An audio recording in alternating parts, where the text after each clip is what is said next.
Bacalan, marami pa yun sa mga barangay-barangay sa overseas ang tawag namin.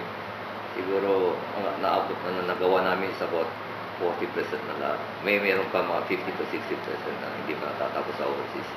Ngunit dito sa town proper, 90% na yung lahat, 95%. Sa mga barangay dito, sa malapit na rito, is about 70 to 70% na.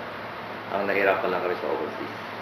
So, bali sir, itong present government nyo ngayon, itong bagong pagkakaupo nyo, so, bali continuation lang. Continuation sa trabaho na naiwan ko noon. So aside doon sa mga continued na project ko na yun, ano pa yung mga ibang project na gusto nyo gawa? Ang isang pangko, di ba, yung irrigation system ng mga farmers. Ang hinahantay namin yung drilling machine ni Congressman na sinasabi niya na darating na kaya niya kahit 200 feet o 200 meters. Kasi yung nasa kanya, isa ngayon ay maliit. May darating na malaki, kaya mag-drill sa bundok. Kaya yun ang tinatarget namin para sa overseas, kahit hindi rin season, kaya nila magtanim at sa inumin nila, kumpleto inumin. So kukuha kayo ng tubig sa ilalim ng tubig. Ilalim ng tubig. So bali parang deep well yun. Oo, deep well. So gano'ng kalaking tubo yung gagamitin? Ilalagay namin sa about 8 diameters ang kalaki. Tapos may straw na didos. Tapos didos. Tapos hugupin ng submersibles. Tapos lalagyan ng generator para lalabas ang tubig. Kasi kung malalim na more than 100, hindi kayang lumabas ng sarili. Kailangan gumamit ka ng submersible pumps para lumabas ang tubig. So sa inyong palagay sir, doon sa kapupunan po na natin ng tubig, enough na po ba yun na masupply? So ilang porsyento po yung in-expect natin na masupplyan ng tubig irrigation? Ay, hindi natin masusupplyan lahat yun. Kasi ang irrigation naman may limit lamang yun . Kasi sa ibabaw ng tubig natin, dumadaan ng tubig sa ito, may pinuputaan. Kung anong kalakas ang pump mo lalabas, yun lang. Hindi niya mapuno yung sabi ng mga didos o ditres na kuha ng tubo, baka hindi mapuno, baka kalahati lang. Kasi yung kalalim ng tubig, may hirap na ilabas din. Kahit may sumisipol na ginagamit, yung pressure niya hindi maslakap, hindi may lalabas, hindi niya makukuha lahat. So, bakit sir hindi ba makapag-supply dito ang ng irrigation departments? Hindi kaya. Umaasa lang po sa rainy season lang. So, parang self-supporting lang. Masyadong mataas ang level ng tubig dito. Ang gagaling pa sa tubig, inaharang na sa Baguio, sa tubig sa Baguio. Kaya mahirapan na.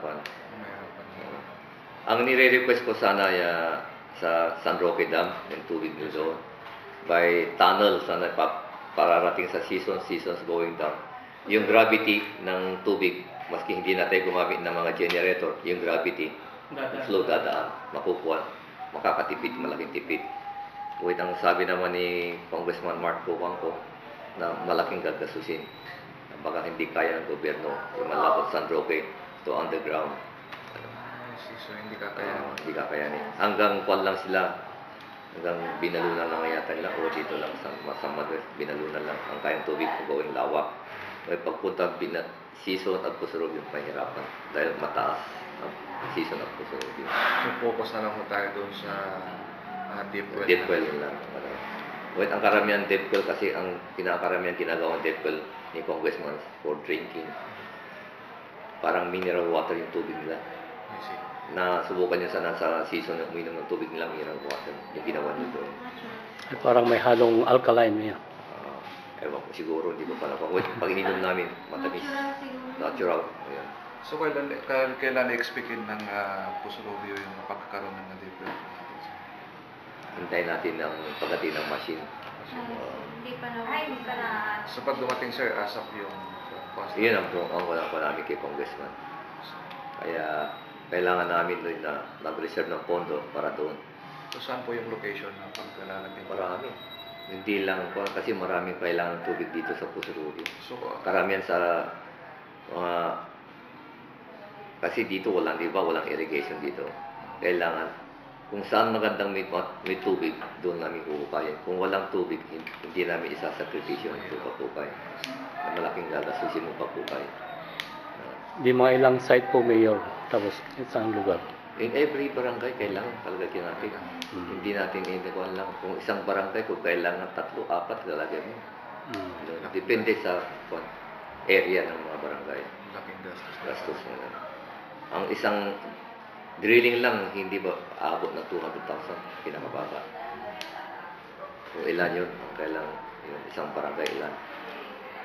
Kaya, ito, kailangan tulong ni Congressman ang mga bawat governor. Kung kayang tulungan ni governor, tutulong din si governor.